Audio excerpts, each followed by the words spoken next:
c'est pas possible. Et même si vous en trouvez une, je brûle les locaux.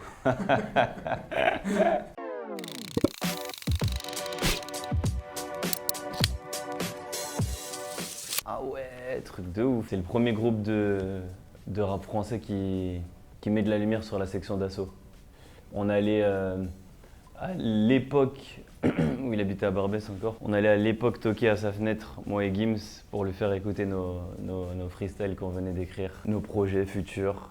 Et il nous accueillait, il nous ouvrait la porte tout le temps. On se posait dans son salon, il était avec des potes à lui, rappait à l'intérieur. Les débuts, ouais, truc de ouf.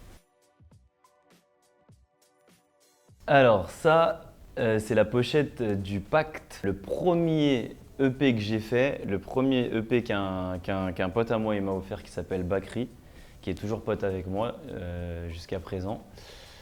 C'est La Famille et c'est lui qui m'amène pour l'une des premières fois de ma vie en studio. C'était un maxi à l'époque, ouais. Et on en a fait un 7-8 titres, je crois. On a invité du monde, on a invité la section dessus et tout. C'était une très bonne expérience et je le remercierai jamais assez. Big up mon gars Bakri. J'ai commencé en internat et c'est un mec qui était en classe supérieure qui s'est mis à rapper devant nous à la fête de fin d'année. Et je sais pas, j'ai kiffé direct. J'ai kiffé.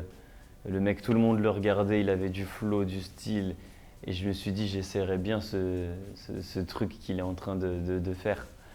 Et voilà, je me suis renseigné. Il se trouve que c'est du rap. Et je suis parti dans mes délires d'écriture, de gros yeux, de machin, etc. Cet album, il a quasiment travaillé avec moi, en réalité. Il est sur pas mal de titres, sur 3 gros titres qui me tiennent énormément à cœur. Beau-frère, Ainsi valse la vie et Maman j'arrive. Sur le reste de l'album, il écoute, il donne des conseils. Vianney est très important sur cet album. Et Vianney est un génie que j'écoute depuis très longtemps.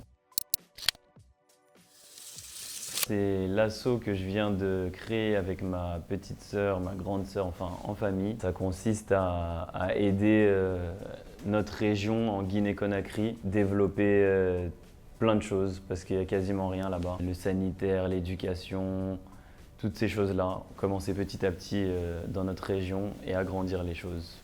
Tout se passe en Guinée lointaine pour l'instant.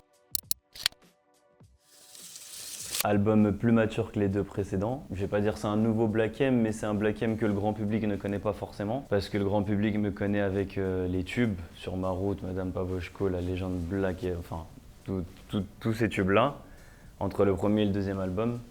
Et sur celui-là, je ramène plus de rap, plus mes concepts où je racontais des histoires à l'ancienne, j'aimais bien faire ça. Il est plus personnel. Il est plus personnel. Tout simplement pour pas faire la même recette, parce qu'un 3e album de Black M, on peut s'attendre justement à ce que tu viens de dire, des featuring très Watibé, ou si c'est pas Watibé, c'est l'entourage. Je me suis dit, je vais aller chercher ailleurs, et en réalité, j'ai pas cherché si loin que ça, parce que j'ai cherché tout simplement dans la playlist que j'écoute, et il se trouve que j'écoute du PLK, du Koba, du Niro, Big Flo, Oli. Voilà. Ah, il nous a tout avoué. Il est venu au studio. Et ça, je connaissais pas cette facette de lui, tu vois. C'est un passionné de malade mental. Et il m'a dit qu'il qu'il était scotché à la radio quand on freestylait. Il connaissait les freestyles de Lefa par cœur, certains de mes textes par cœur. Et déjà que j'aimais bien l'artiste en lui-même, quand on s'est rencontrés et qu'il a eu cette ouverture d'esprit à me raconter tout ça sans ego, j'ai encore plus kiffé le personnage. Gros. Il faisait croire que c'était ses freestyles. Ouais. Big up à PLK.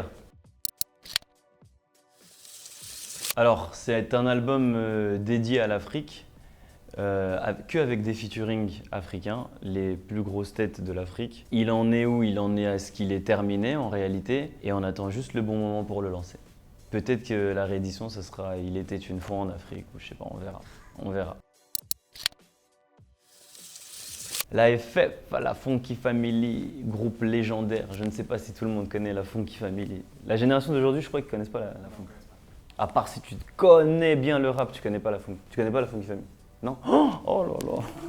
La première fois que je vais à un gros concert de rap, c'est les mecs de mon quartier, ils sont fans de l'AFF. Je ne connais pas l'AFF, moi je suis dans le rap parisien, mais je les suis parce que c'est le move du moment et ils me parlent que du Raluciano, de Don Choa, machin. J'arrive, c'était à l'Olympia et sur scène, c'est un truc de ouf. C'est un truc de ouf. Les mecs qui, dans le public, c'est une vague de foule qui, à gauche, à droite, devant, derrière. C'est un truc de fou. Et j'en ressors marqué. Je connais aucun morceau de base. Et du coup, je m'intéresse à ce qu'ils font et voilà, depuis, je suis un grand fan. Ouais, face aux tricheurs. Face aux tricheurs, t'es obligé de tricher. C'est vrai ou pas? Très important au niveau de ma vie professionnelle et au niveau de ma vie tout court. C'est l'un des morceaux qui nous fait décoller sur Paris, le Wati Banson featuring Dry à l'époque, et c'est le clip où je rencontre ma femme. Qu'est-ce qui se passe exactement? C'est un grand de mon quartier qui me dit ce soir tu vas devoir rapper devant nous, c'est la fête de la musique, il faut qu'on kiffe. Vas-y, je vais t'installer un truc où tu vas pouvoir te mettre en scène. Et il prend des rallonges, il branche une chaîne hi-fi, il prend plein de rallonges et il réussit à brancher les rallonges dans l'immeuble qui est en face. Imagine la rallonge, elle était hyper balèze. Et du coup, je me retrouve avec un micro et une chaîne hi-fi à rapper dans le square.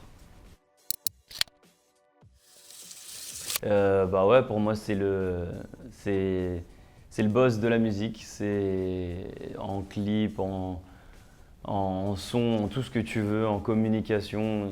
Il a bercé mon enfance et voilà, Jackson, le grand Jackson, the king of the pop. Non, j'ai laissé personne me prendre des photos à cette époque-là. C'est pas possible. Et même si vous en trouvez une, je brûle les locaux.